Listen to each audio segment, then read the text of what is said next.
그대만의 잘한가.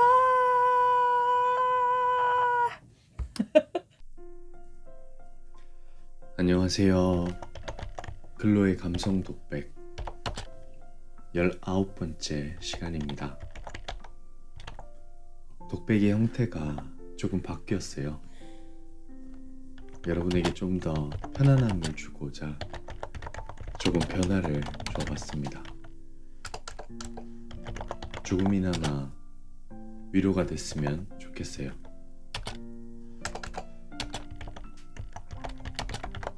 내일이면 벌써 설 연휴네요. 다들 고향에 가시겠죠?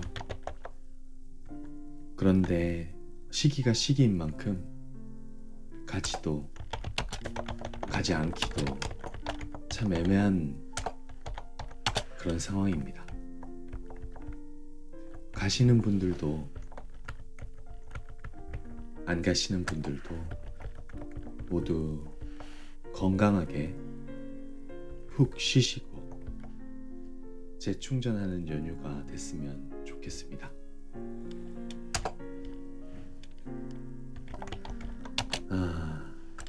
오늘 읽어드릴 글은 바로 한창훈 작가의 순정이라는 소설의 한 구절입니다.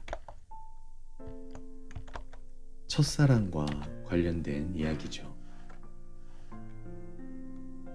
다들 첫사랑이 있으신가요? 첫사랑이 뭔지 잘 모르시겠다고요? 제가 읽어드릴게요. 제가 지금 읽을 부분은 극 중의 한 산골 소녀와 산골 소녀의 첫사랑인 선생님의 대화 장면입니다. 자, 그럼 읽을게요. 사랑이 이루어지기까지는 얼마나 많은 시간이 필요할까요? 금방 시작된 사랑은 금방 식어. 교사는 조용히 기타를 치기 시작한다. 기타 줄 소리가 햇살 화사한 교실에 울려 퍼진다. 난 20년은 기다려야 사랑이 완성된다고 봐. 20년. 사랑도 살아있는 생명체야. 그런 것 같아요. 우리 마음속에서 태어나고 자라고 성숙하는데 그만큼 오래 걸리지.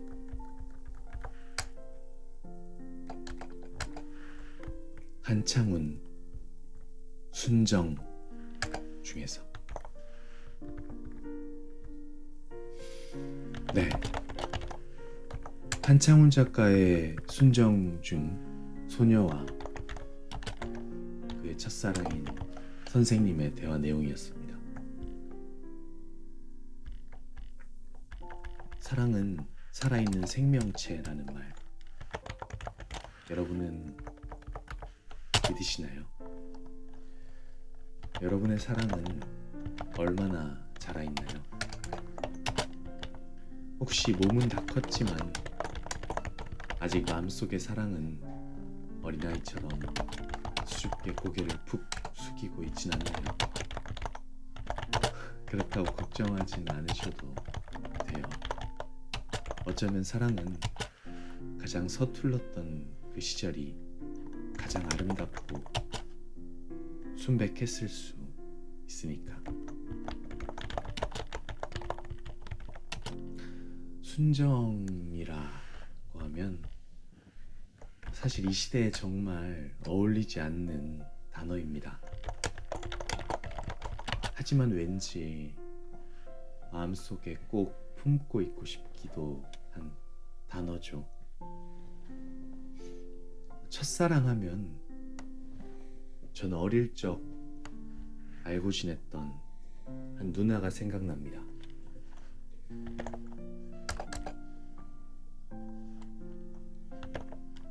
물론 사랑이라기엔 너무 어렸지만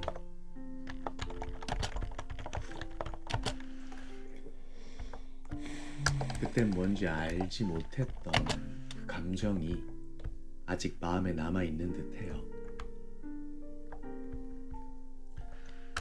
학원을 마치고 집으로 돌아가는데 갑자기 비가 억수같이 내렸습니다. 막 뛰어가려는데 눈앞에서 그 누나를 만났어요. 그런데 어느 순간 우리 둘은 아무도 없는 동네 곳곳을 비를 맞으며 홀딱 젖은 새앙쥐처럼 뛰어다녔습니다. 고인 빗물로 물장구도 치고 하염없이 뛰어다녔죠. 다 커버린 지금은 상상조차 할 수 없는 일이에요. 하지만 그때는 즐겁고 행복했어요. 그렇게 한바탕 놀고 집으로 가서는 어머니께 야단을 맞았어요.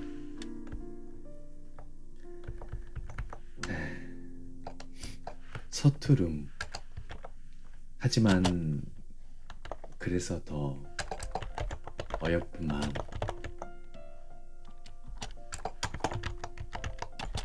아무 대가 없이 당신을 좋아하고 당신의 눈빛만 봐도 떨려오고, 그래서 그 사람에게 내 모든 걸 줄 수 있었던, 그래서 이 마음을 어떻게 해야 할지 몰랐던 우리 모두에게는 그런 시절이 있었습니다. 마음이 시린 요즘, 여러분은 좀 어떤가요? 여전히 첫사랑의 마음을 간직하고 살고 있나요? 여러분에게도 여전히 순정이 남아있나요? 뭔가를 처음 시작했던 그 마음, 첫 마음을 잃지만 않는다면 우리는 다시 사랑하고 일어설 수 있을 거라고 믿습니다. 하지만 지금 조금 달라졌다 해서 너무 자책하지는 마시길 바랍니다. 심호흡 한번 내쉬고 다시 처음 그때로 돌아가면 되니까.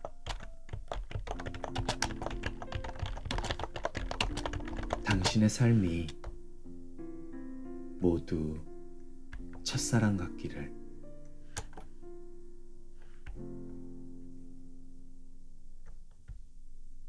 네, 지금까지 글로의 감성 독백 19번째 시간이었습니다. 여러분, 오늘 하루도 정말 수고 많으셨습니다. 그럼 따뜻한 밤 되세요. 감사합니다.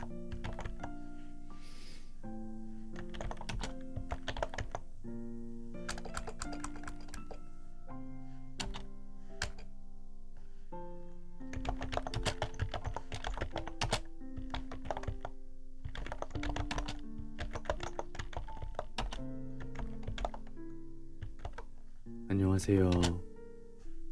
글로의 감성 독백 20번째 시간입니다. 다들 설 연휴 잘 보내고 계신가요?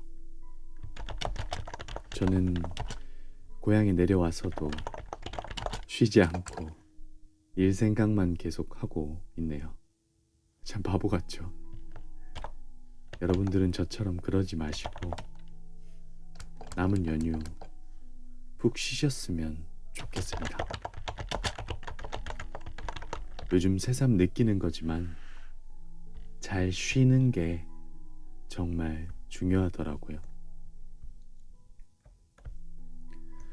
여러분은 쉴 때 주로 무엇을 하시나요? 맛있는 음식 만들어 먹기, 친구들과 만나서 수다 떨기, 좋아하는 영화 보기,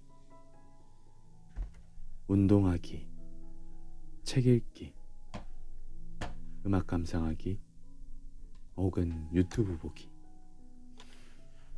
전부겠죠? 혹시 더 좋은 휴식 방법이 있으시다면 저한테도 알려주세요. 저도 한번 시도해보게요. 저는 쉴 때 책을 읽고 그 책의 내용에 대해 곰곰이 떠올리며 산책하는 걸 참 좋아합니다. 책을 읽는 동안은 새로운 세계를 여행하고 있는 듯한 느낌이 들어요. 그리고 산책을 할 때는 잠깐 숨가쁜 현실을 떠난 듯 마음이 편안해집니다. 여러분도 그런 경험 있으시죠? 그리고 책방에 가는 것도 참 좋아해요. 오래된 책방에 가면 나는 그 눅눅한 종이 냄새 있잖아요. 그 향을 참 좋아해요. 그래서 책을 읽기 전에 항상 책 냄새를 먼저 맡는답니다. 한 친구는 그 모습을 보고 변태 같다며 놀리기도 했어요. 지난 추석 때는 단양에 있는 외할머니 댁 근처에 세한서점이라는 책방에 방문했어요. 정말 아름다운 공간이었습니다. 마치 책으로 뒤덮인 숲 같았죠. 서점 곳곳을 마치 놀이동산에 온 어린아이처럼 누볐는데 책을 꽤 많이 골랐어요. 물론 아직 다 읽진 못했지만 한 권 한 권씩 읽어가고 있습니다. 여러분도 시간 되시면 꼭 한번 들러보셔도 좋을 것 같아요. 참, 책 이야기 하다가 시간 가는 줄도 몰랐네요. 오늘 읽어드릴 글은 지금은 고인이 되신 고 피천득 작가님의 인연이라는 수필집의 한 구절입니다. 먼저 읽겠습니다.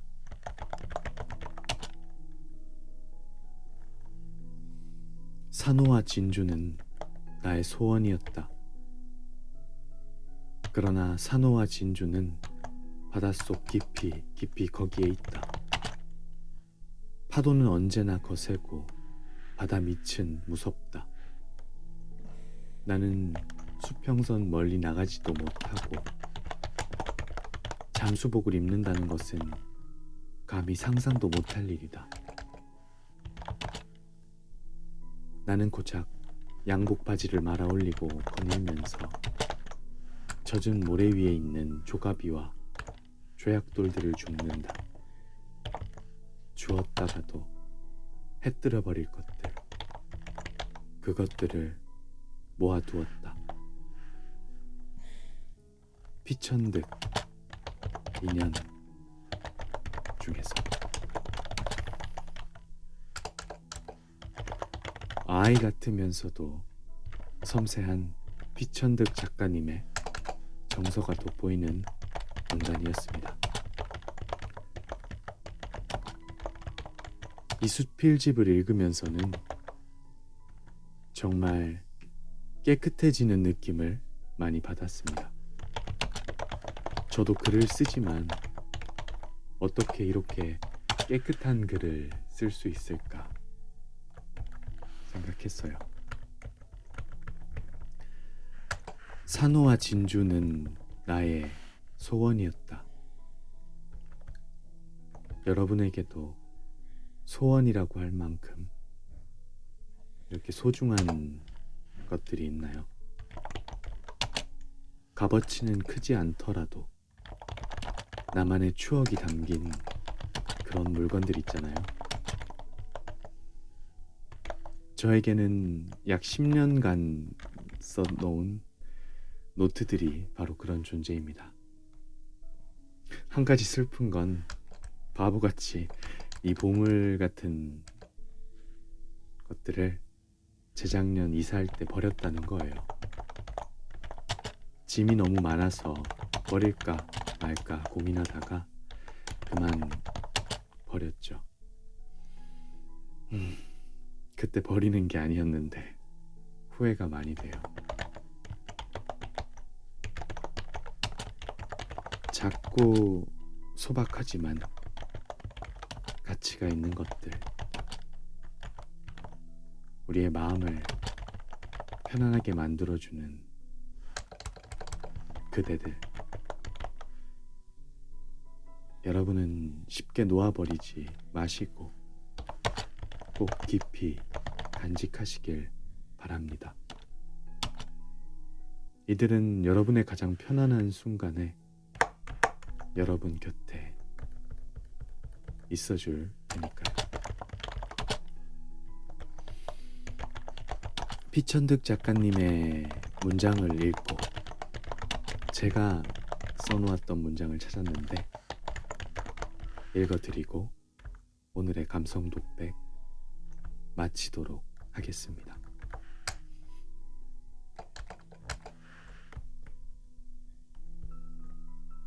쌓이지 않는 통장 잔액과는 다르게 돈이 되지 않는 무욕을 닮은 것들은 아주 잘 쌓여간다. 귓속에 붙어버린 귀지들, 주머니 속 수북히 쌓인 영수증, 화장실 바닥에 엉켜버린 털뭉치, 이런 것들은 하나같이 쓸모가 없으나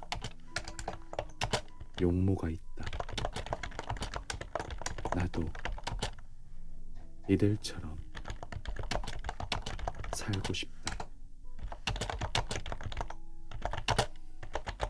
네, 지금까지 글로의 감성 독백이었습니다. 밤이 많이 깊었네요. 여러분, 남은 연휴도 잘 마무리하시고 편안한 밤 되세요. 감사합니다.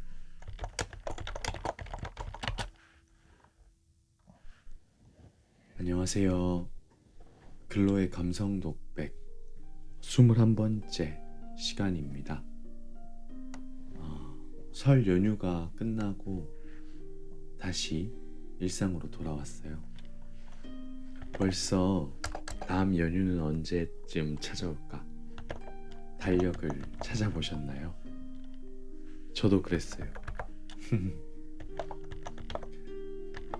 다시 일상을 살아낼 생각에 한숨이 나오기도 하지만 금방 지쳐버리지 않게 다른 무엇보다 붕 떠올랐던 마음을 잘 붙잡으시길 바랍니다. 그래도 이 일상은 우리의 삶을 유지시켜주는 소중한 것이니까요. 오늘은 습관에 대한 얘기를 조금 해보려 합니다. 사실 우리의 일상은 습관으로 이루어져 있다고 해도 과언이 아닌 것 같아요. 여러분은 평소 어떤 습관을 가지고 있나요? 보통 습관이라 하면 너무 익숙해 잘 의식조차 못하죠. 저 같은 경우에는 손톱을 물어 뜯는 습관, 귓볼을 만지는 습관이 있어요. 불안하거나 생각이 많을 때면 항상 손을 입에다 가져다 댔죠. 물론 손톱을 물어뜯는 습관은 이제 사라졌지만 귓볼을 만지는 습관은 여전히 남아있어요. 처음 이 습관을 의식했을 때가 한 10살 정도였으니까 벌써 20년이 넘었네요. 저는 주로 곰곰이 뭔가 생각할 때 이 귓볼을 만지더라고요. 또 뭔가 답을 내릴 수 없어서 불안감이 들 때도 그러는 것 같아요. 제 습관을 관찰하면서 모든 습관에는 그 습관이 생겨난 이유가 있지 않을까 생각했어요. 어떤 감정이나 생각에 골몰할 때, 아니면 몸이 아파서 그 고통을 벗어나기 위해서 어떤 자세를 취한다든지 굉장히 다양한 이유가 있겠죠. 최근에는 나이를 조금씩 먹어서 그런지 습관의 중요성을 더 크게 느끼고 있어요. 얼마 전 읽은 옛 선조들의 지혜를 담은 책인 독서 노트에서는 이렇게 말하더라고요. 매일 글을 쓰면 작가가 되고, 매일 노래를 부르면 가수가 되고, 매일 책을 읽으면 책벌레가 되고, 매일 공부를 하면 공부벌레가 되고, 매일 운동을 하면 운동선수가 된다. 어떻게 보면 당연한 말인데, 그런데 직접 해보면 이 습관 만들기란 정말 어려운 일이더라고요. 우리는 뭔가 되고 싶어, 뭔가를 이루고 싶어 라고 쉽게 말하지만, 그를 이루기 위해 내가 계속 지속해야 하는 것에 대해서는 그만큼 큰 관심을 가지지 않으니까요. 저 또한 많은 반성이 돼요. 하겠다고 말만 해놓고 포기한 것들이 정말 많죠. 한 가지 생각나는 게, 작년에 이제 고 김광석 선생님의 하모니카 연주 영상을 보고 너무 멋있어서 나도 하모니카를 배워봐야지 다짐하고 구입했는데, 2번인가 불러보고 그 하모니카는 바로 서랍장으로 직행하고 말았습니다. 무언가가 된다는 말은 무언가를 계속 꾸준히 해왔다는 것에 증거이기도 합니다. 여러분은 좀 어떤가요? 뭔가를 이루기 위해 습관을 만들고 계신가요? 그렇지 못하다면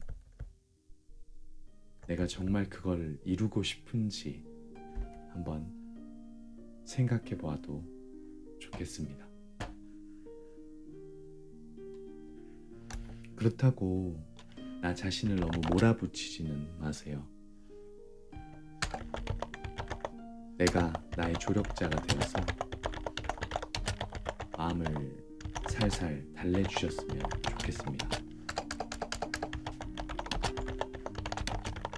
칭찬은 고래도 춤추게 한다는 속담이 있듯, 아직은 대단한 수준이 아니더라도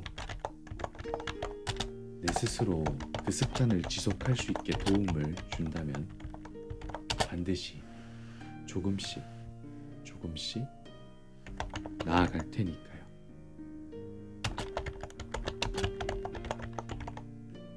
나는 나로 살기로 했다 라는 작품으로 알려진 일본의 작가 사사키 후미오는 그의 후속작 나는 습관을 조금 바꾸기로 했다 에서 습관에 대해 이렇게 말하고 있습니다.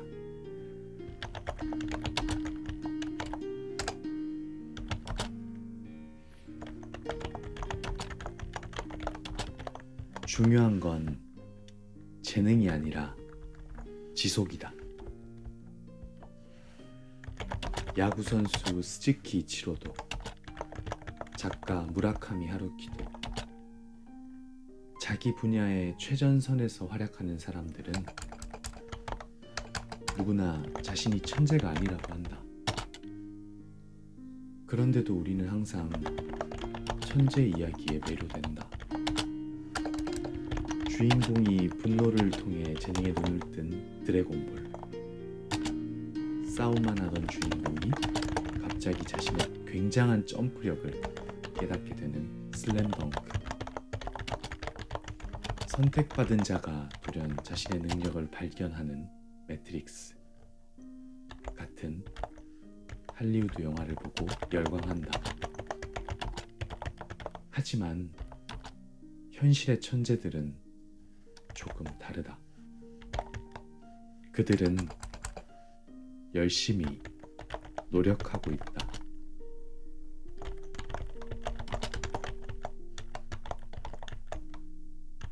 좋은 습관은 피나는 노력에서 온다는 것. 또 한편으론 우리들도 누군가의 좋은 습관의 결실로 이 자리에 있게 된 게 아닌가 싶습니다. 어릴 적 우리를 키워내기 위해 매일매일 꼭두 새벽부터 일터로 향했던 아버지의 새벽 발걸음. 행여나 아파서 울진 않을까 밤잠 설치며 우리의 곁을 지켰던 어머니의 새우잠까지. 당신들은 제게 참 좋은 습관을 보여주고 가르쳐 주셨습니다. 감사합니다. 항상 옆에서 지켜봐 주셔서.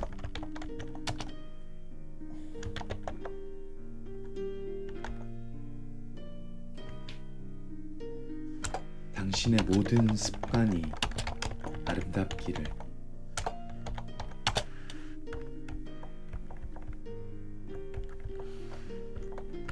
드리지 못했던 연휴 인사를 연휴의 마지막 날에 남깁니다.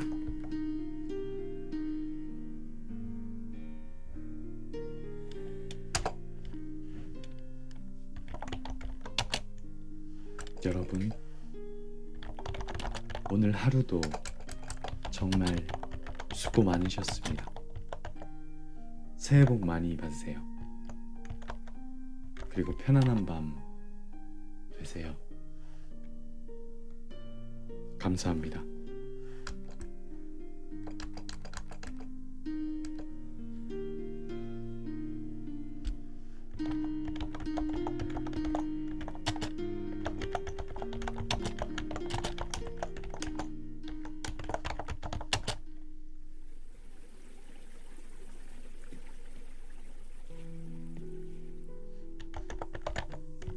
안녕하세요. 글로의 감성 독백 22번째 시간입니다. 지금 밖에는 가냘픈 쌀이 눈이 내리고 있는데요. 오늘 아침에 또 집을 나서는데 공기가 많이 차가웠어요. 온도가 뚝 떨어졌는지 몸이 으스스 떨리더라고요. 이제 이 추위만 지나면 겨울도 흘러갈까 기대도 되면서 또 한편으론 앞으로 펼쳐질 앞날이 막막하게 느껴지기도 합니다. 여러분은 좀 어떠신가요? 여러 걱정이 많을 텐데 하루빨리 다들 좀 숨을 돌릴 수 있는 시절이 오기를 바랍니다. 지난 한 해가 더욱 힘들어서 그랬는지 올 겨울은 유난히 더 추웠던 것 같아요.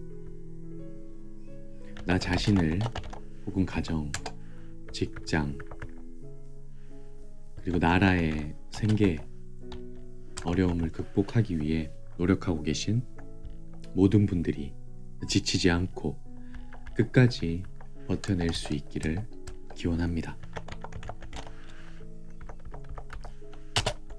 네, 오늘은 감성독백에 처음으로 도착한 한 직장인 분의 사연을 읽어드리려 합니다. 꿈과 직장에 대한 고민이었는데요.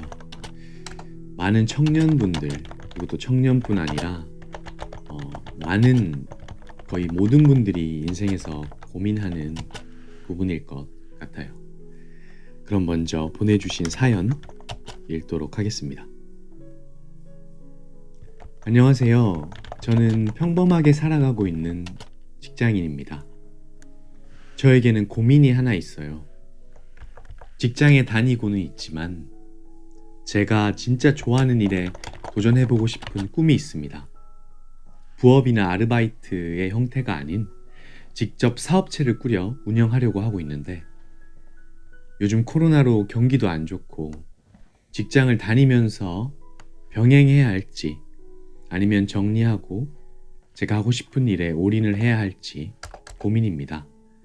근로님이라면 이런 상황에서 어떻게 하셨을지 궁금합니다. 라고 보내주셨습니다.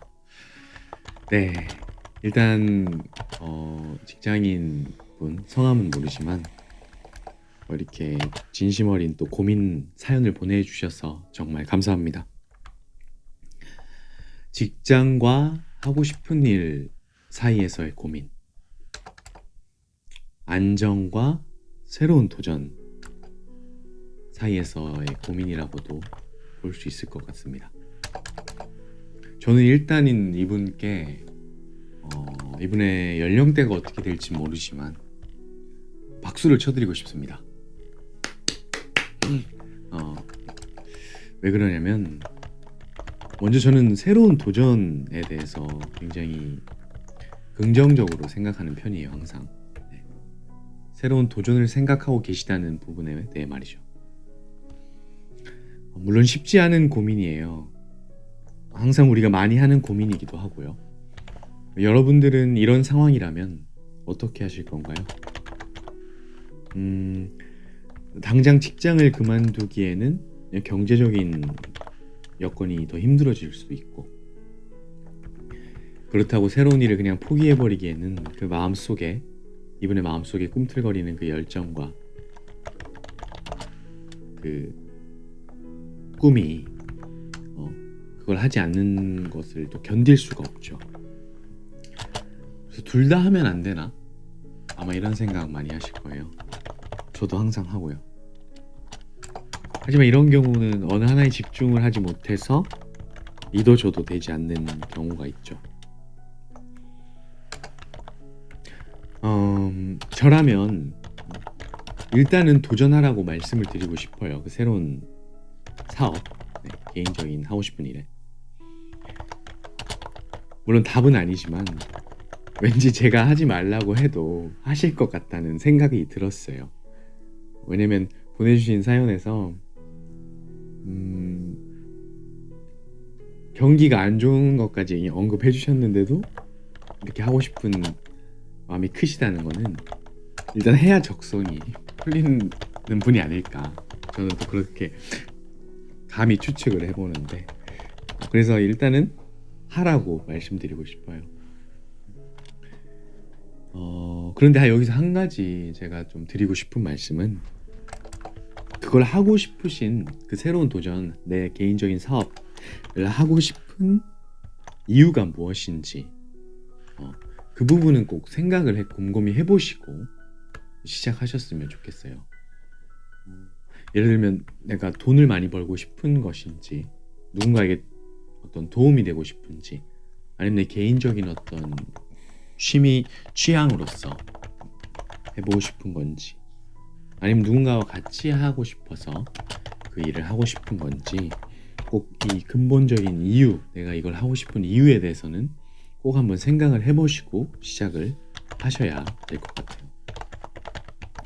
분명히 남에게는 우리가 다 하지 못하지만, 다 말하지 못해도 어떤 새로운 도전을 하고 싶은 이유는 항상 있거든요. 그 이유를 곰곰이 생각을 해보고, 내가 직장을 다니는 이유와도 비교해보고, 그리고 그 사업을 시작했을 때 비용과 그리고 내가 느낄 만족감에 대해서도 충분히 고려해봐야겠죠.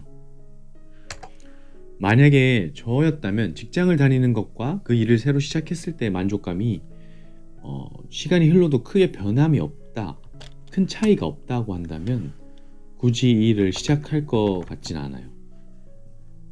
그리고 내가 이 일을 통해서 이루고 싶은 것, 그것이 무엇이든 간에 그걸 만들어내지 못한다면 내가 목표한 대로 그 시간이 흘러서 굳이 시작하지는 않겠죠.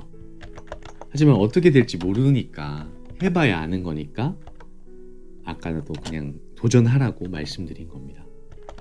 그래서 내가 그걸 할 수 있다는 믿음이 1%라도 있다면 저는 과감하게 도전하셨으면 좋겠어요.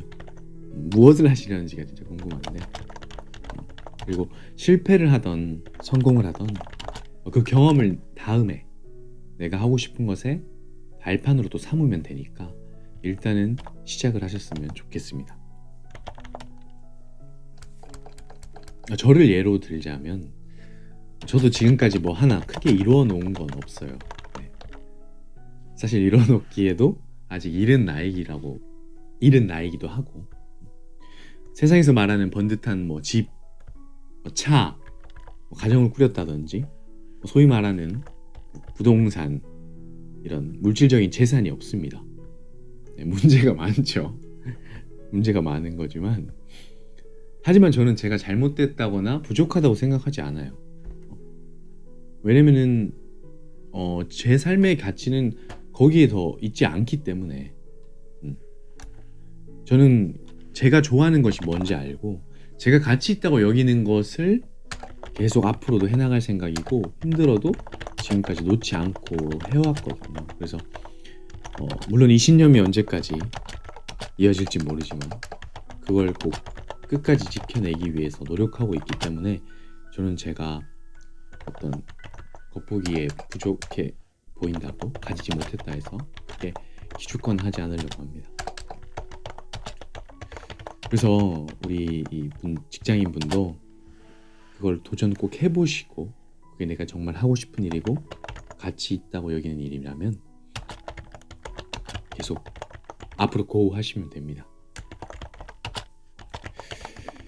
물론 경험한 후에 그 가치는 또 언제든 바뀔 수 있어요.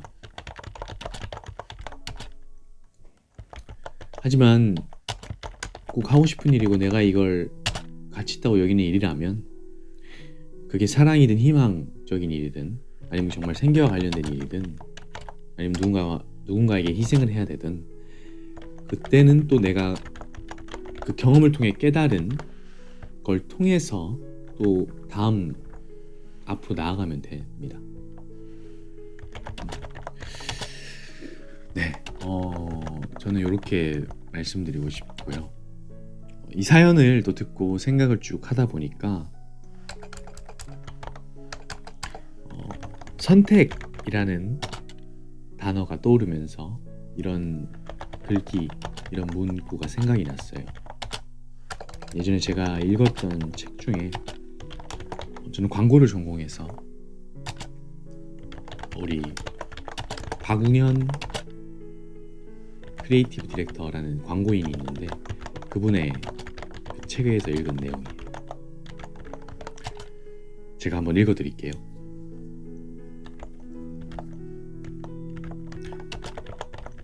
완벽한 선택이란 없습니다. 옳은 선택은 없는 겁니다. 선택을 하고 옳게 만드는 과정이 있을 뿐입니다. 모든 선택에는 정답과 오답이 공존합니다. 그러나 어떤 것이 옳은 것인지 고민하지 말고 선택을 해봤으면 합니다. 그리고 그 선택을 옳게 만드는 겁니다. 팁을 하나 드릴게요. 어떤 선택을 하고 그걸 옳게 만드는 과정에서 제일 중요한 건 뭐냐? 돌아보지 않는 자세입니다. 박웅현 8단어 중에서 되게 강한 어조로 말씀하신 느낌이 들어요. 선택하고 나서는 더 이상 돌아보지 않는다. 쉽진 않지만 어쩌면 그것이 내 선택에 대한 나의 책임이 아닐까 싶습니다. 만약 그 선택에 정말 오류가 있었다면 그때는 다시 고쳐 나가면 되겠죠. 우린 누구도 완벽하지 않으니까요. 다만 최선을 다해 선택하고 그 선택에 대해 책임지려고 노력한다면 거기서부터 또 길이 보일 거라고 생각합니다. 사실 이런 고민을 하고 있다는 것 자체가 저는 이분이 내 삶에 대해 정말 진중하게 고민하고 어떻게 보면 그 영혼이 살아있는 분이라고 생각해요. 계속 내가 어떻게 하면 좋은 삶을 살 수 있을까 사유하고 고민하고 계신 거잖아요. 어떻게 살아야 하는지, 여기서 그걸 왜 하고 싶은지에 대해서만 조금 더 신중히 고민해 보신다면 분명 현명한 선택을 할 수 있을 거라고 믿습니다. 네, 다시 한번 이렇게 사연 보내주셔서 진심으로 감사드립니다. 오늘 이렇게 또 사연, 꿈과 직장, 새로운 도전과 안정 중에 고민하고 계신 이 사연을 또 나눴는데요. 사연을 얘기하다 보니까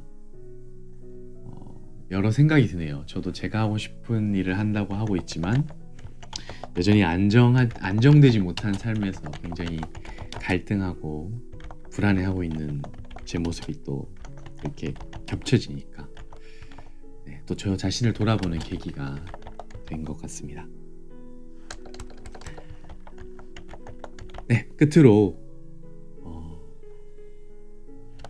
제가 좋아하는 프랑스의 한 시인의 시가 생각나서 그 시를 마지막 선물로 읽어드리고 오늘의 감성 독백 마치도록 하겠습니다.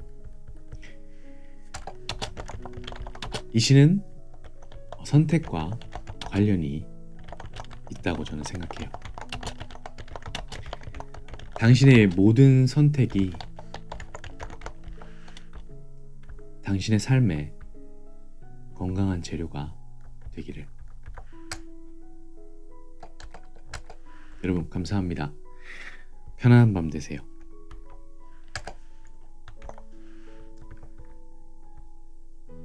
늘 취해 있어야 한다. 모든 것이 거기에 있다. 이것이야말로 본질적인 문제이다. 어깨를 짓누르고 허리를 휘게 하는 늘 취해 있어야 한다. 어깨를 짓누르고 허리를 휘게 하는 시간. 신의 끔찍한 짐을 느끼지 않으려면 늘 취해 있어야 한다. 무엇으로 취할 것인가? 술이든 시든 미덕이든 그대가 마음 내키는 대로 다만 계속 취하라. 그러다가 궁전의 계단에서나 개울가의 푸른 풀밭에서나 그대 방 안의 적막한 고독 속에서 그대가 깨어나 이미 취기가 덜하거나 가셨거든. 물어보라. 바람에게, 파도에게,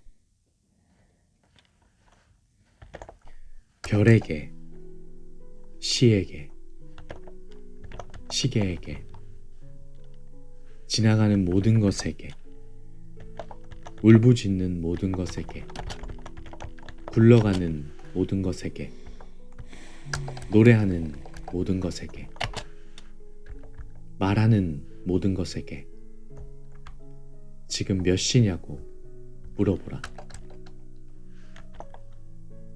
그러면 바람이, 파도가, 별이, 새가, 시계가 대답해 주겠지. 지금은 취할 시간이다. 시간 신에게 구속받는 노예가 되고 싶지 않거든. 취하라. 늘 취해 있으라. 술이든 시든 미덕이든 그대가 마음 내키는 대로.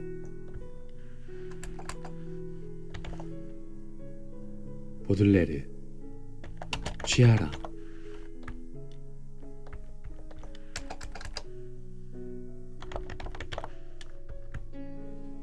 안녕하세요. 글로의 감성 독백 23번째 시간입니다. 다들 지난 한 주 잘 마무리하셨나요? 긴 일주일이 지나고 기다렸던 주말이 찾아왔네요. 주말이니까 다들 하고 싶은 일, 마음을 편안하게 하는 일 하셨으면 좋겠습니다. 이제 10일 정도만 지나면 봄이 찾아오는 3월이 오겠죠. 그래도 아직까지는 바람이 쌀쌀하니까 외출할 때 외투 챙기는 거 잊지 마시길 바랍니다. 저는 이번 주말에 또 혼자 카페에 가서 책을 읽고 글을 쓰고 또 음악을 들으려 해요. 한 주 중에 가장 편안한 시간입니다. 가장 좋아하는 시간이기도 하고요. 혼자 카페에 가면 가장 많이 보는 게 바로 연인, 커플들의 모습인데요. 그들의 모습을 보고 있으면 예전에 내가 사랑했던 추억이 떠오르기도 하고, 또 저 두 사람은 어떻게 만나서 어떻게 어떤 사랑을 하고 있을까 문득 궁금해지기도 합니다. 그리고 가끔은 두 사람의 대화를 듣기도 하죠. 그러다 보면 또 사랑에 대해서 혼자 곰곰이 생각을 하게 됩니다. 자주 늘 어쩌면 시도 때도 없이 사랑은 뭘까 고민하지만 항상 답을 내리지 못하는 것 같아요. 여러분은 사랑이 뭐라고 생각하시나요? 제가 아는 한 친구는 사랑을 이렇게 얘기하더라고요. 사랑은 내가 10개를 가졌는데 9개를 주고 나서 이별이 왔을 때 그 나머지 하나를 마저 주지 못해서 마음이 아리고 미안함이 드는 것이라고. 멋진 말이죠. 그때 당시에는 재수가 없었는데 이 친구는 참 로맨티스트인 것 같아요. 나이를 1살, 2살 먹으면서는 사랑에 대해 조금 비관적이고 더 현실적으로 생각하게 된 것 같아요. 물론 사랑도 현실적인 조건이 받쳐줘야 할 수 있다. 이 말이 틀린 말은 아니지만 하지만 아직까지도 이 사랑에 대한 환상을 놓지 않고 있는 저이기도 합니다. 다른 건 몰라도 이 사랑만큼은 나를 배신하지 않을 거라고 믿고 있는 거죠.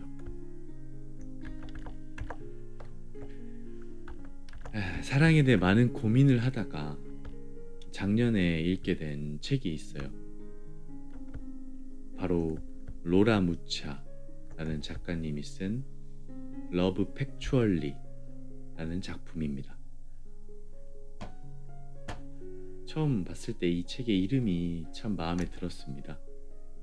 사랑의 사실이라는 단어가 붙은 게 궁금하기도 하고 와닿았어요. 사랑은 막연히 환상 그리고 순간적 감정에 치우쳐진 어떤 것이 아니라 우리의 일상에 항상 있고 때론 우리를 고통스럽고 구차하고 치졸하게 만들기도 하다는 것. 하지만 결국 그 사랑에 울고 웃고 위로를 받고 그리고 인생을 바치게 만든다는 그런 내용이었던 걸로 기억해요.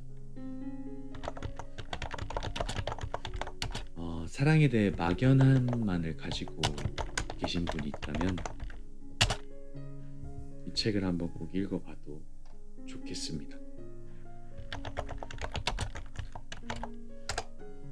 책의 구절 중에 사랑에 대해 쓴 부분 중 가장 와닿았던 부분이 있어서 한번 읽어드릴게요. 잘 들어보세요. 우리는 어떻게 사랑할 것인가 하는 문제도 책임져야 하지만 누구를 사랑할 것인가 하는 문제도 책임져야 한다. 욕정적인 사랑은 호르몬, 면역체계, 실내 온도 등 기이한 조합에 어느 정도 영향을 받지만 동반자적 사랑은 그렇지 않다. 동반자적 사랑은 계속적인 일련의 결정이다. 매일매일 상대에게 헌신하고 마음을 열어 상대로 인해 나 자신이 변하는 걸 받아들이기로 결정하는 것이다. 그렇다고 해서 욕정적 사랑이 완전히 본인의 의지와 관계없는 건 아니며 불길을 되살리기 위해 우리가 할 수 있는 일들이 많다. 사랑을 배우는 것이 우리의 몫이듯 관계와 우리 자신을 무엇보다 우선시해 소중히 여기고 존중하며 잘 보살펴주고 헌신할 수 있는 누군가를 선택하는 것도 우리의 몫이다. 연결감과 열정 또는 욕정이 아무리 짜릿하다 해도 사랑하는 법을 배우고 이해하고 필요한 노력을 쏟는 일만큼 필요하거나 중요할 수는 없다.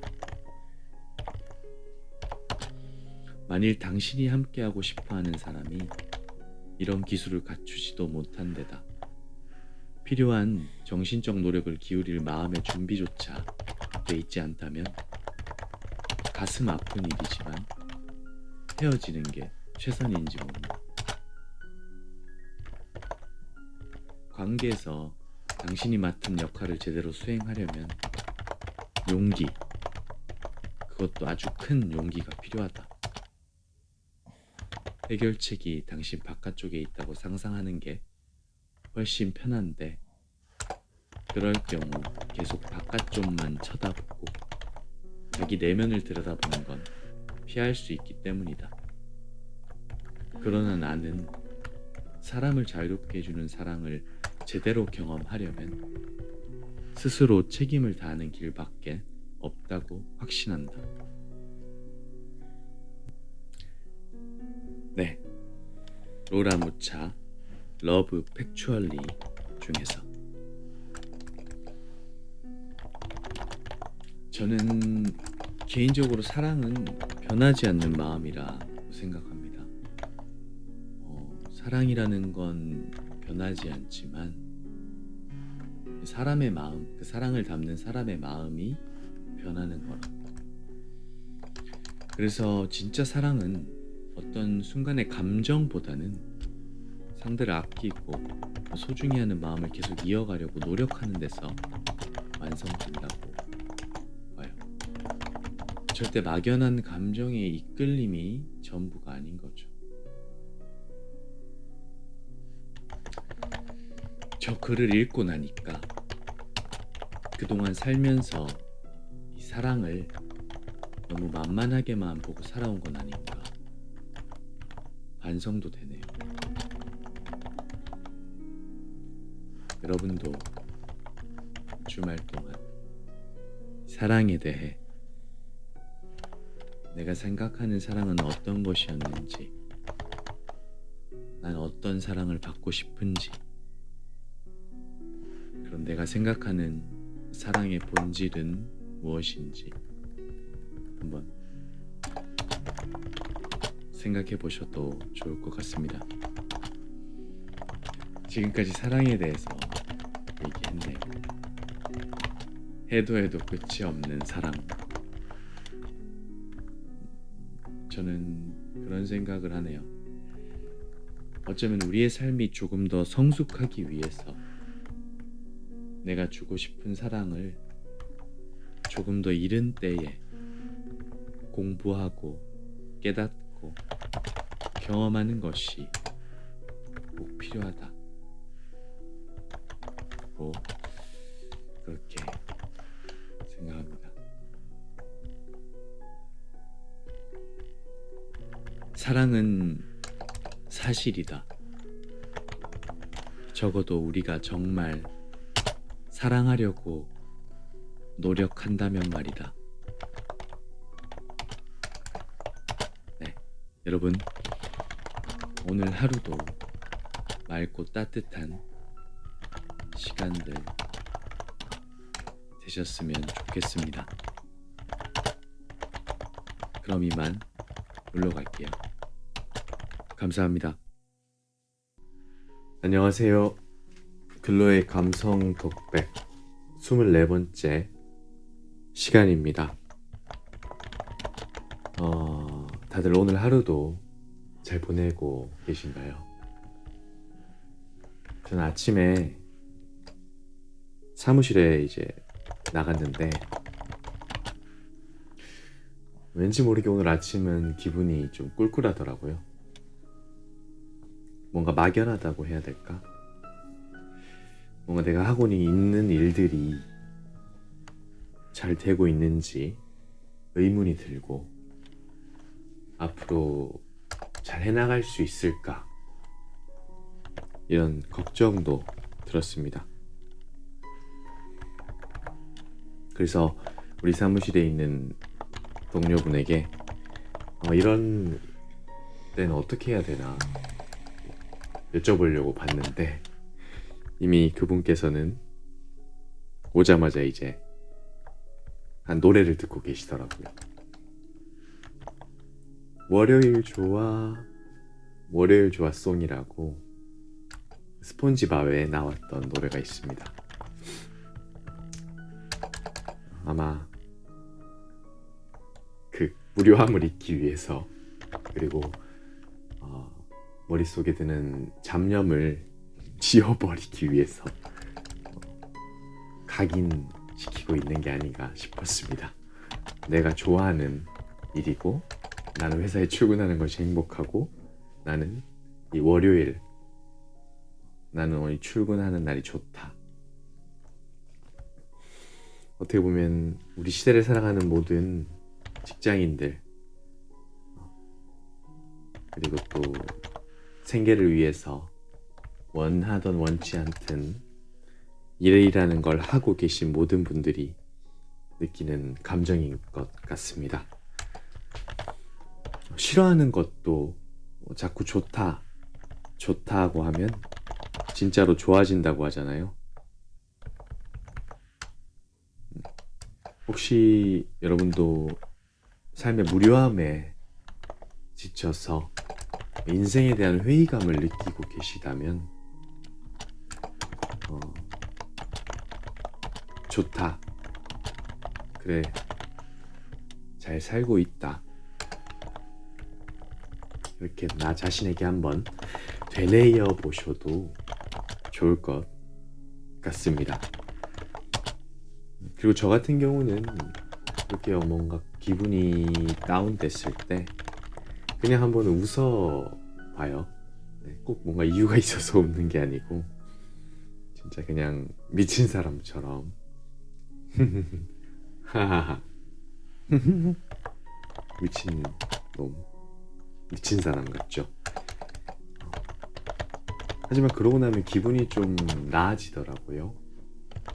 누가 뭐라고 생각하든 상관없습니다. 나를 기쁘게 즐겁게 할 수 있는 건 또 나 자신에게 달려 있습니다. 사실 최근에 제가 조금 우울했습니다.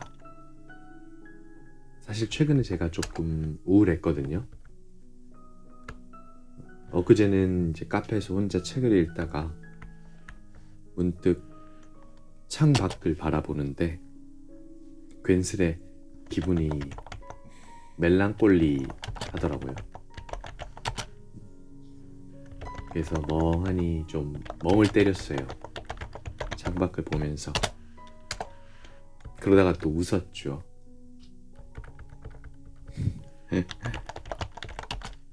혹시 제가 좀 문제가 있는 건 아니겠죠? 네. 어쩌면은 이제 환절기라서 그런지도 모르겠어요. 봄이 오면은 꽃 피는 어디론가 훌쩍 떠나고 싶기도 하고 아무도 모르는 여행지에 가서 낯선 사람들과 또 허물없는 대화를 나누며 마음에 있는 찢기들을 좀 털어놓고 싶기도 합니다. 여러분 혹시 그런 경우 없으신가요? 뭔가에 집중하다가 갑자기 기분이 확 다운되거나 불안한 감정이 들 때 있잖아요. 이런 경우는 대부분 뭔가 알 수 없는 불안감에서 옵니다. 미래에 대한 불안일 수도 있고 생계에 대한 막연함, 그리고 관계에 대한 불안일 수도 있죠.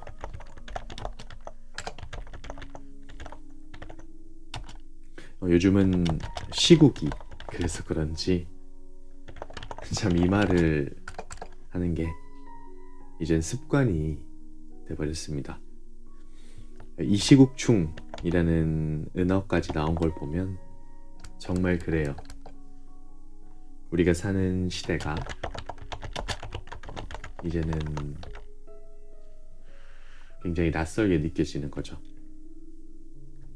아무튼 그래도 힘을 내보려고 했어요. 여러분들도 이 반복되는 일상 속에 같이 힘을 내셨으면 좋겠습니다.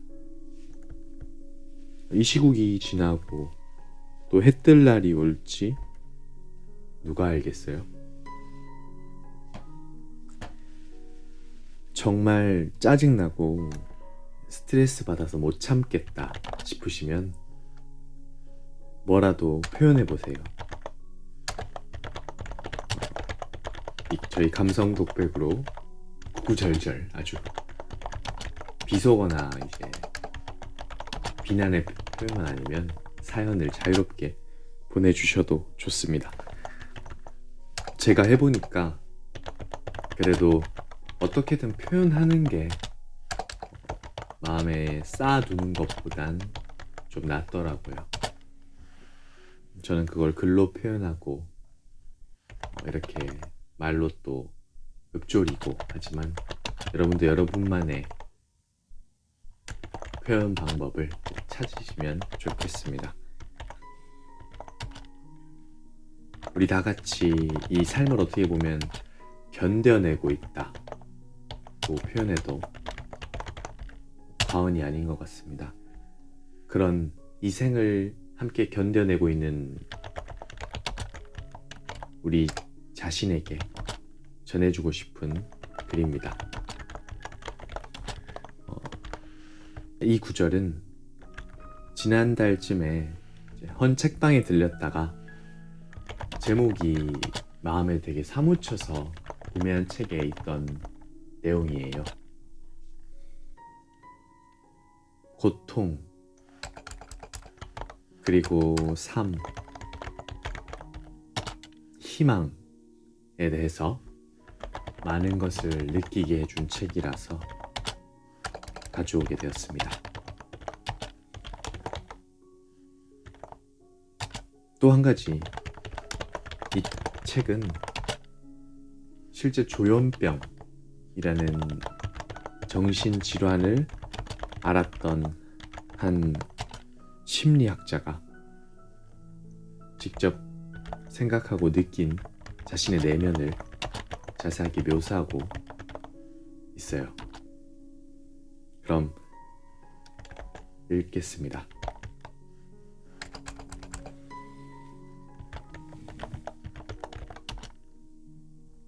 우리는 어떤 형태로든 칭찬과 관심 등 다른 사람과의 긍정적인 경험을 할 수 있는 공동체를 필요로 한다.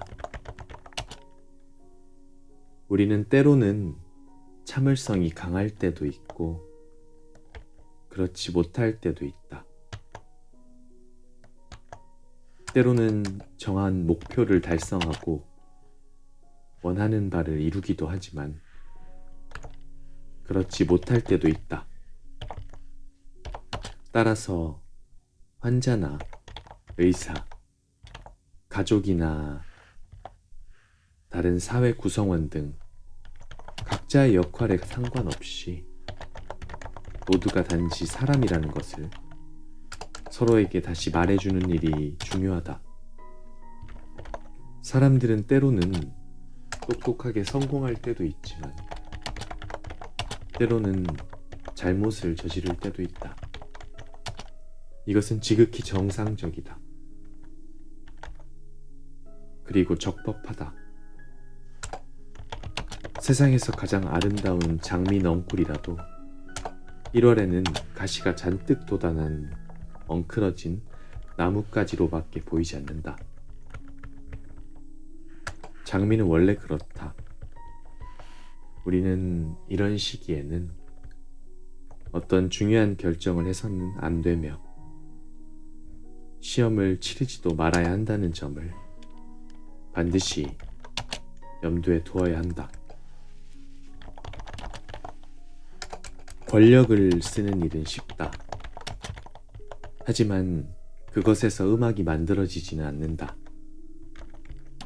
라던 안드레 비에르케의 말이 맞았다.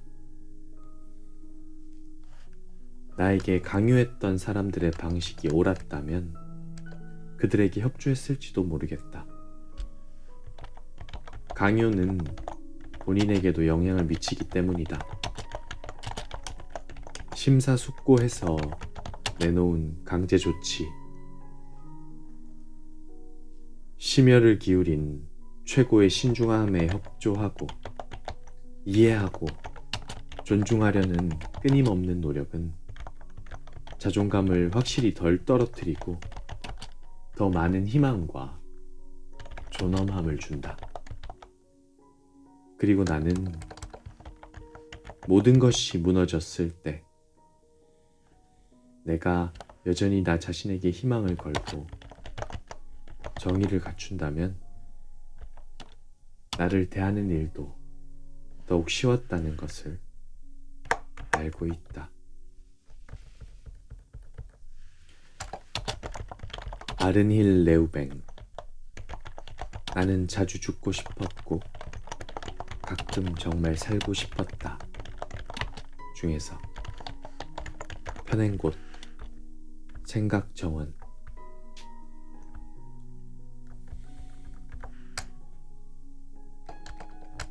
꼭 잘하지 않아도 괜찮다. 실패해도 좋아. 금방 다시 일어서지 않아도 괜찮아. 성공하지 않아도 괜찮아. 어쩌면 뻔한 위로라고 할지도 몰라요. 하지만 어쩌면 우리는 이 사소한 위로, 남에게는 정말 쉽게 건네는 이 위로조차도 내 자신에게는 잘 해주지 않고 있을지도 모르죠.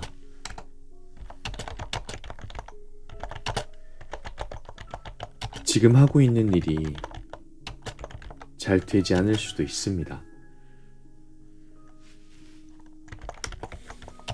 하지만 일과 나 자신은 다르다는 것 절대 잊지 않으셨으면 좋겠습니다. 혹자는 고생을 많이 해야 그만큼 성장한다고 말하기도 합니다. 물론 일리가 있는 말입니다. 하지만 이 말을 무작정 아무한테나 아무 상황에나 적용할 수는 없다는 것도 알게 됐습니다. 우리가 살아가는 세상에는 자신의 힘으로는 도저히 일어설 수 없을 만큼 무너진 이들도 있기 때문입니다. 때로는 고통을 피하기 위해 좀 숨고 누군가의 도움을 받아야 할 때도 있는 거죠.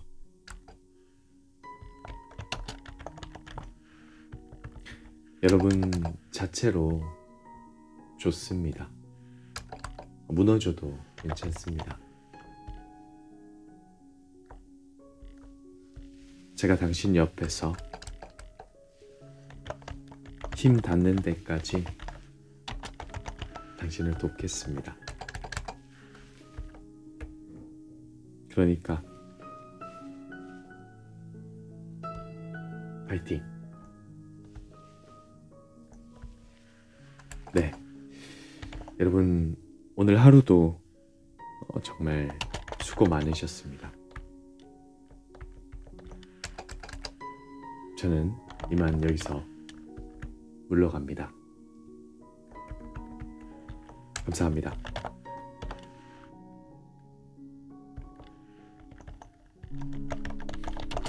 안녕하세요. 글로의 감성 독백 25번째 시간입니다.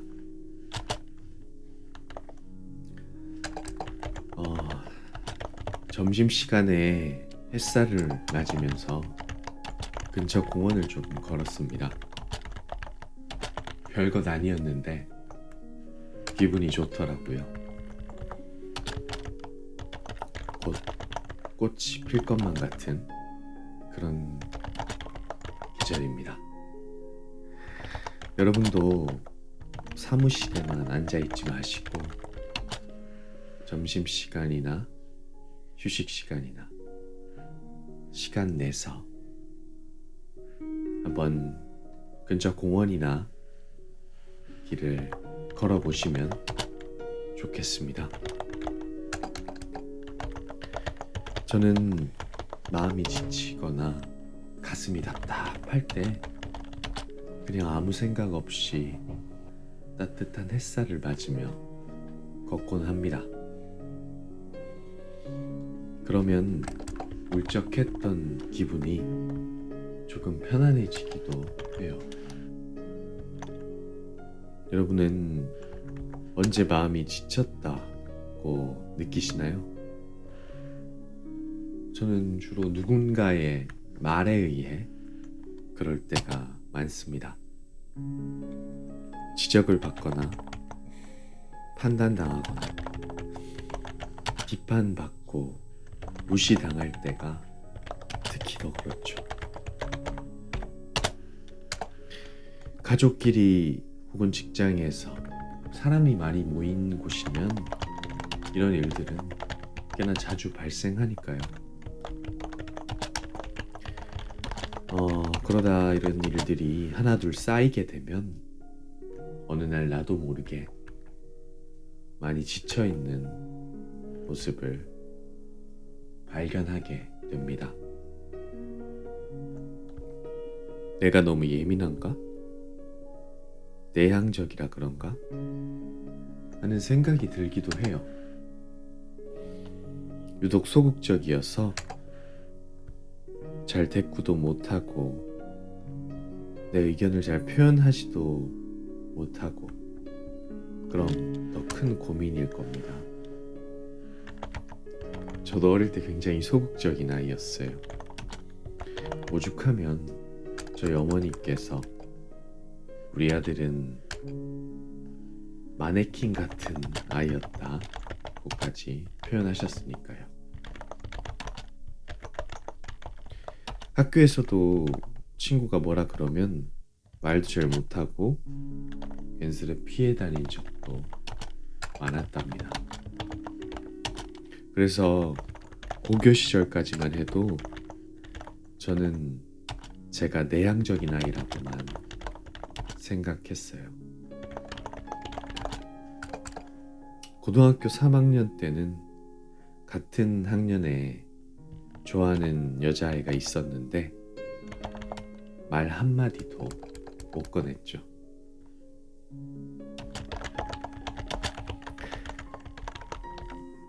그 아이가 당시 반에서 가장 싸움을 잘한다는 소위 일진 친구의 여친이기도 했어요.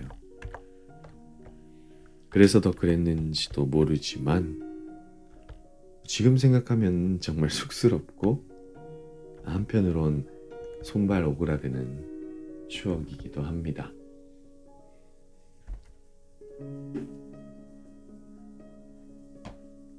그런 생각이 오래 사로잡혀 있다 보니까 어느 날은 의문이 들더라고요.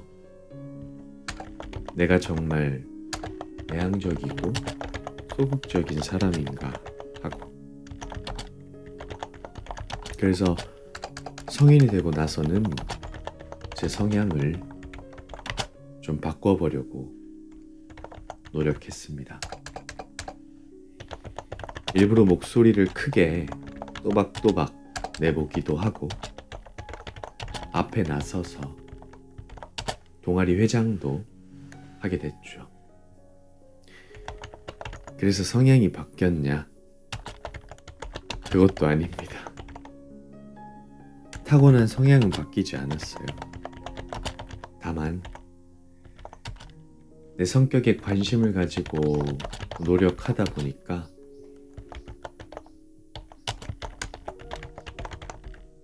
성향의 좋은 점을 더 극대화시키고 부족한 점은 가릴 수 있는 방법을 찾게 됐죠.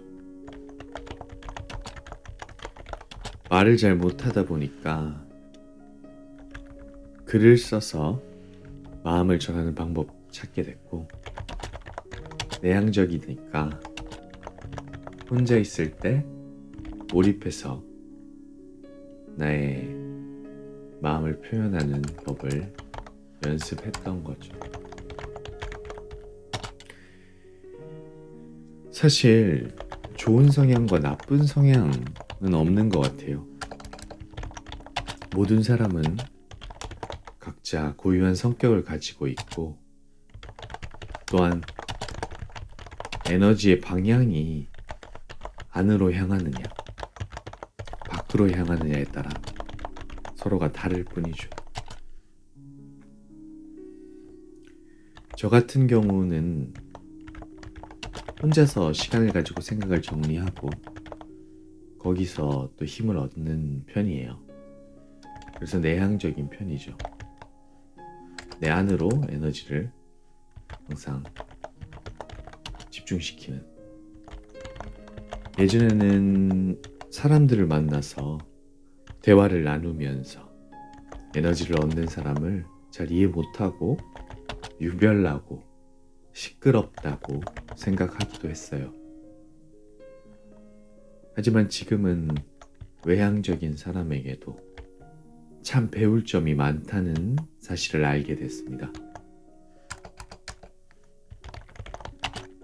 서로 에너지를 표출하고 채우는 방향이 다른 거지. 결국 사람이 바라는 건 관심과 사랑이라는 것을 말이죠.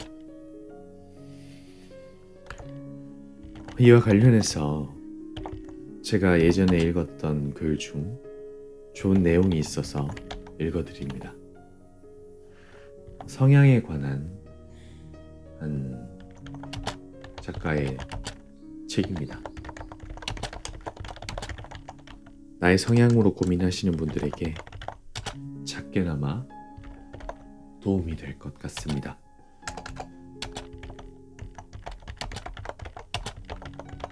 네, 읽겠습니다. 내향적인 사람과 외향적인 사람은 서로서로 짜증이 난다고 느낄 때가 종종 있지만 손의 연구 결과를 보면 이 두 유형이 서로 줄 것이 얼마나 많은지 알 수 있다. 외향적인 사람들은 내향적인 사람들이 피상적인 것을 경멸하는 듯 보일 때가 많지만 오히려 좀 더 가벼운 대화를 자연스럽게 이어가는 것을 무척 기뻐한다는 것을 알 필요가 있다. 그리고 내향적인 사람들은 문제에 관해 이야기하는 자신의 성향 때문에 자기 얘기가 지겨워지는 것은 아닐까 걱정하기도 하지만 사실은 상대방이 편안한 마음으로 진지해지는데 자기가 도움이 된다는 점을 알아야 한다.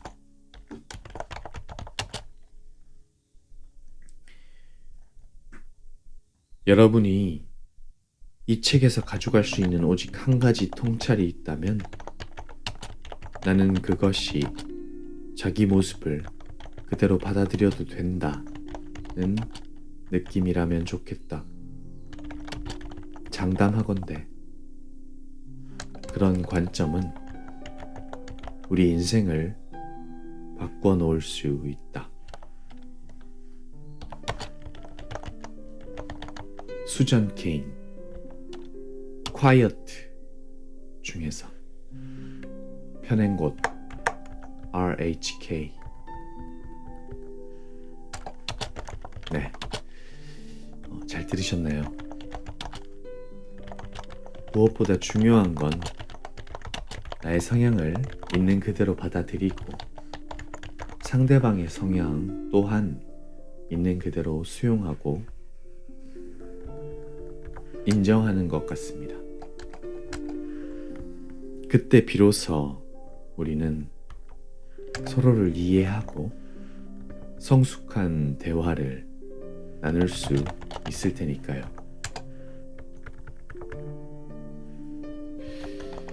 그리고 나중에는 성향을 떠나서 서로에게 장점을 찾아서 그걸 배울 수 있다면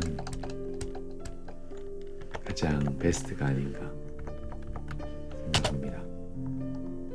관계를 통해 성장하고 더 좋은 사람이 될 수 있는 가장 분명한 방법이지요.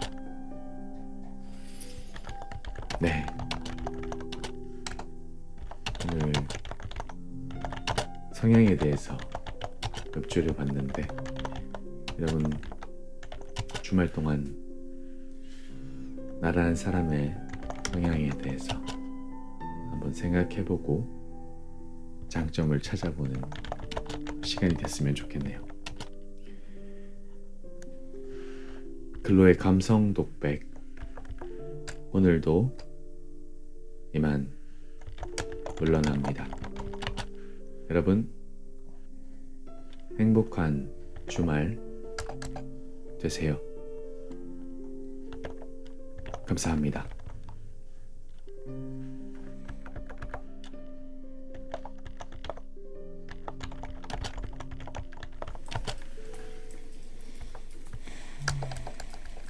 안녕하세요.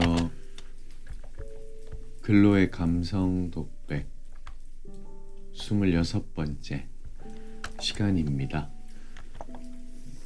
여러분 다들 연휴 잘 보내고 계신가요?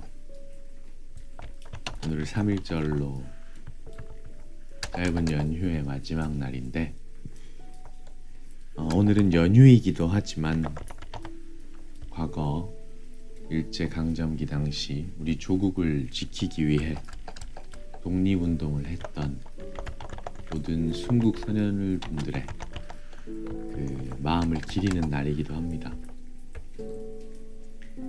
그분들에게 감사의 마음을 또 전했으면 좋겠습니다.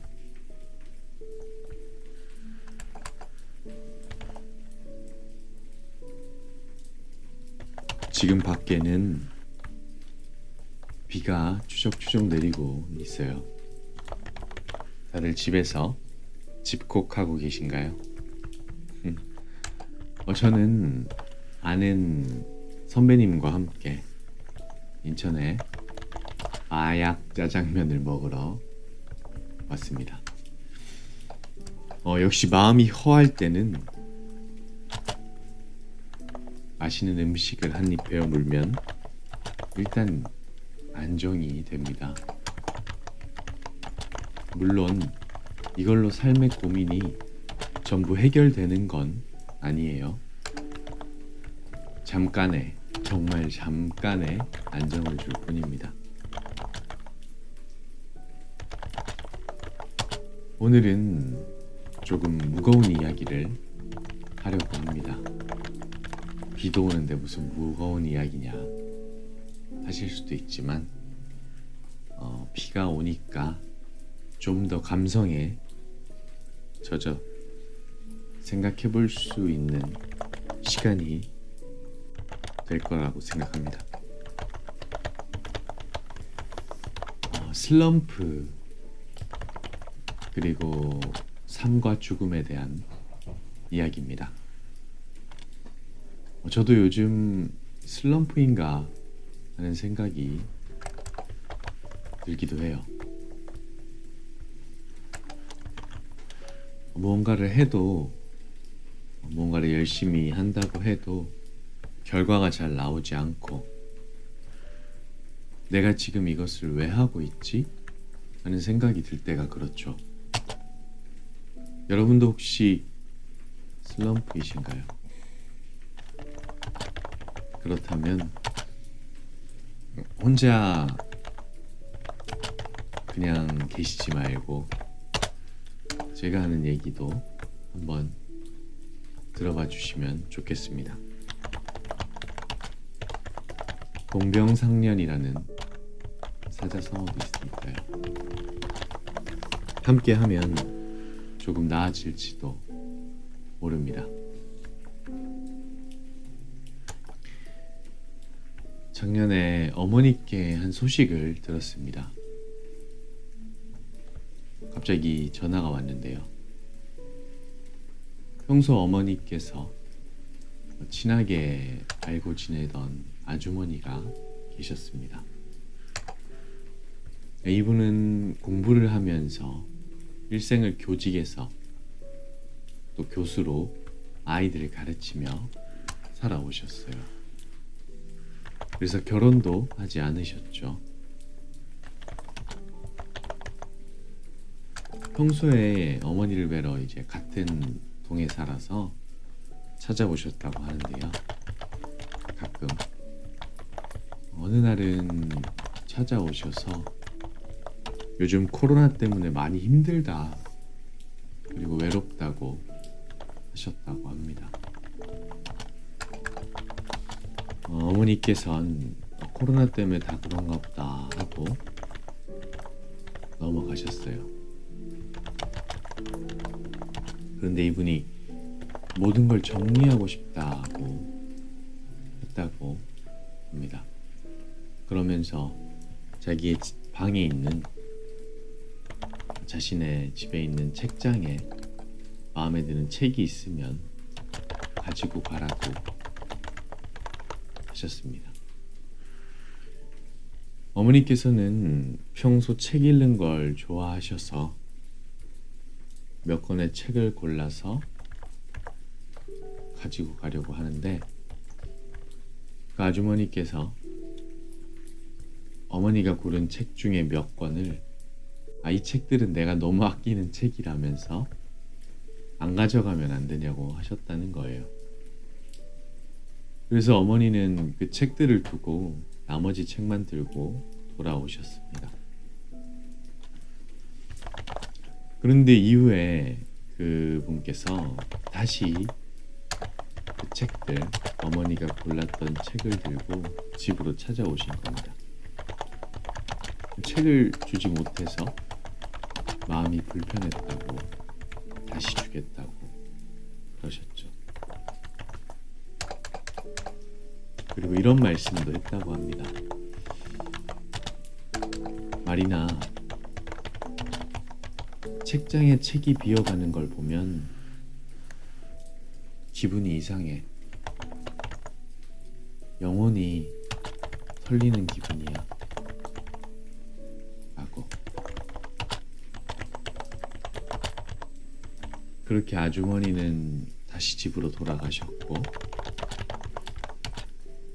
그리고 일주일 후 어머니께서는 충격적인 소식을 접했습니다. 아주머니께서 스스로 생을 마감하셨다.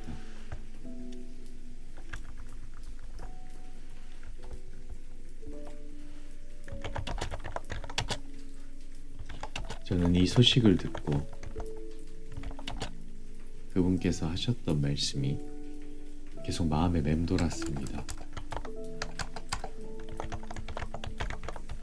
책장에 책이 비어가는 걸 보면 영혼이 털리는 기분이야 라고 하셨던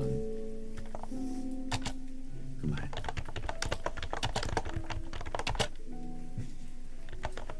영혼,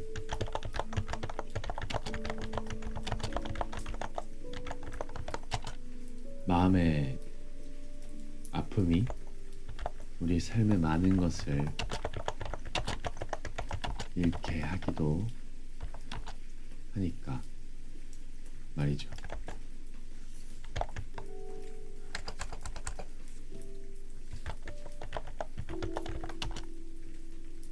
때론 허무하게 무너지는 삶 앞에서 이 인생은 어떤 의미가 있을까 고민하기도 합니다. 어차피 죽는다면 우리는 왜 살아야 할까?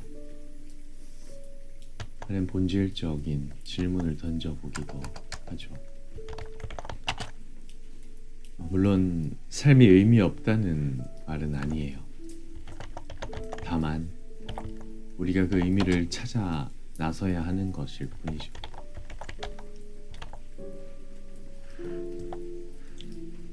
작년에 읽었던 책 중에 나치의 강제 수용소에 감금됐던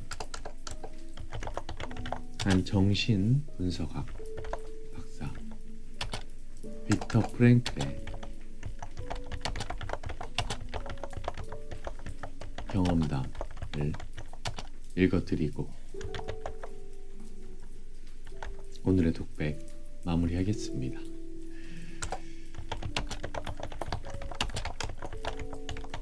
읽겠습니다.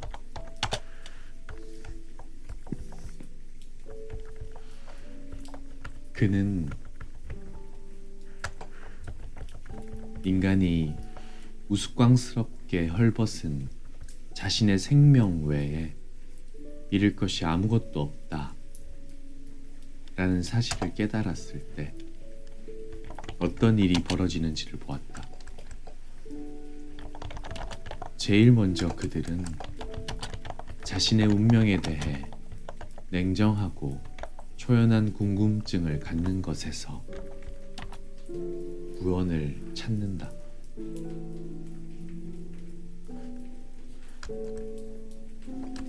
하지만 명백하게 몰상식한 이런 시련에서 더 큰 의미를 찾도록 도와주지 않는 한 위에서 이야기한 순간적인 위안들은 그들에게 살고자 하는 의지를 북돋아 줄 수 없다.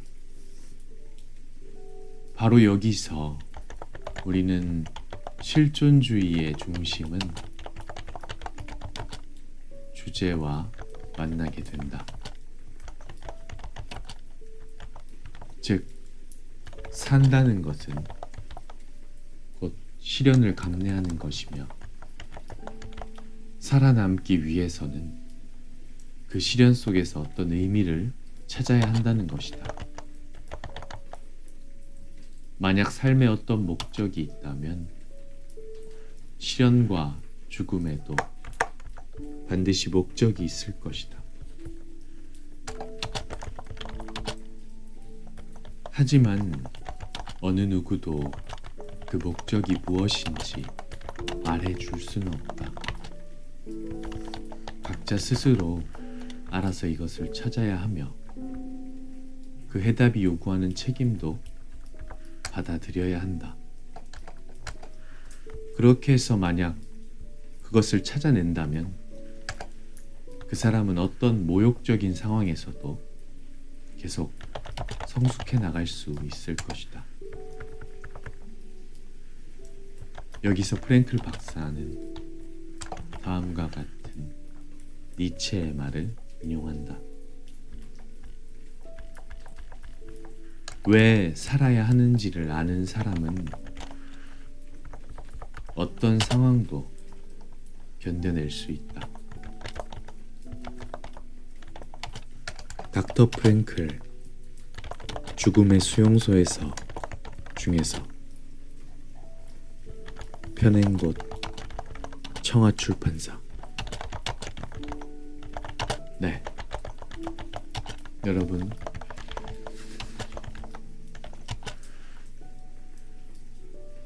부디 안녕하시고 편안하시길 바랍니다. 그리고 지난해 안타깝게 세상을 떠나신 그분을 위해서도 조의를 표합니다. 삼가 고인의 명복을 빕니다. 감사합니다.